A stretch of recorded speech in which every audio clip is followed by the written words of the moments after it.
It also coincides with the hack of banks SEPA and Novitex, which are Iran's largest cryptocurrency exchange. The Novitex hack led to the theft of more than 90 million, a brazen escalation of the cyber war that has simmered between Israel and Iran for more than a decade. Here's a quote from some researchers. Iranian entities have experimented with virtual assets as both financial workaround because of all the requirements and all the restrictions we have against them.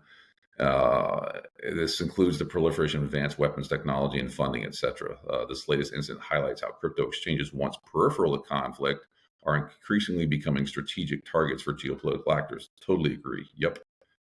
This latest development also follows the revelation from Israeli officials that Iran is hijacking private security cameras installed in Israel to gather real-time intelligence. Again, the bridge between espionage and kinetic conflict, mirroring a similar tactic used by Russia. There we go. Here's another quote. We all know that in the past 2 or 3 days, the Iranians have been trying to connect cameras to understand what happened and where their missiles hit to improve precision.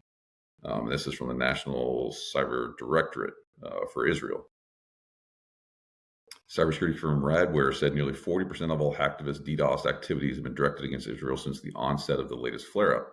On June 17th, the hacktivist group DieNet warned it would launch cyber attacks in the United States if it joined the conflict in Iran.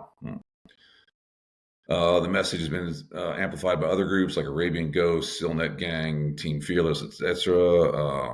And here's the quote from our people. Companies are urged to take maximum vigilance. The warning signs are clear. Critical infrastructure supply chains, even global businesses could become collateral targets. Yeah.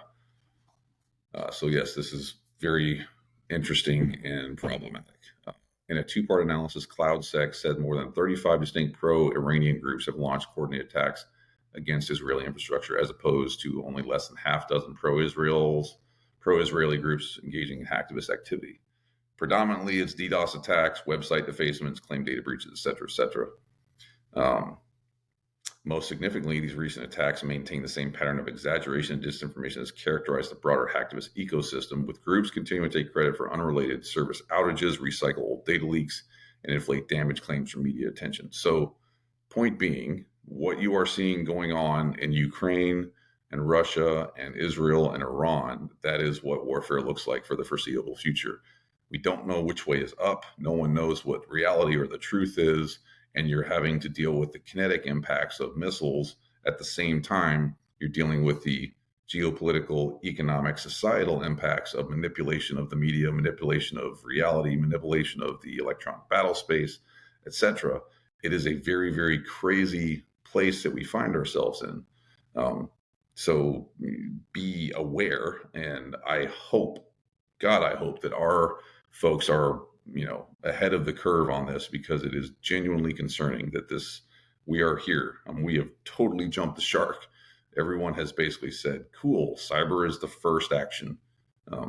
We can do all the espionage stuff we want, but even before we start launching missiles, we start doing cyber attacks. And typically we attack critical infrastructure, banking, and healthcare, which we've seen. Further into that, anyway, another article. This one's interesting because I don't think there's been better proof that legislators don't understand what the hell they're doing here than this. European sovereign DNS relies on Cloudflare, Google, and routing through Five Eyes. So it's not really sovereign then. Duh. A network engineer scrutinizing the new European DNS service found it relies heavily on services from Cloudflare and Google, and even routes through traffic through non-EU providers, raising questions about sovereignty claims, like it's not sovereign. Duh. While DNS for EU has acknowledged certain findings and clarified these do not actively or accurately reflect the project's scope.